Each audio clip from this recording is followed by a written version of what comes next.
கட்சி என்ன கொடுக்குறாங்க? ஐயா 10 இடம் தான் இருக்கு, 100 பேர் விண்ணப்பிச்சிருக்காங்க, இதுல 10 பேரை நீங்க தேர்வு பண்ணுங்கன்ட்டு பெருந்தலைவர்கிட்ட முன்னாடி உட்கார்ந்துருக்கலாம். என்ன நினைக்கிறான்?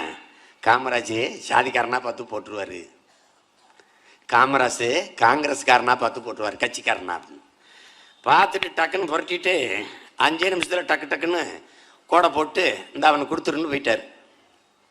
வண்டியில உட்கார்ந்தவனே என்னங்கய்யா 100 இதுன்னா டக்குன்னு 5 நிமிஷத்துல முடிச்சு விட்டீங்களே, யாருக்கையா கொடுத்தியா அப்படின்னு ஏதே புரட்டிக்கிட்டே வந்தேன்.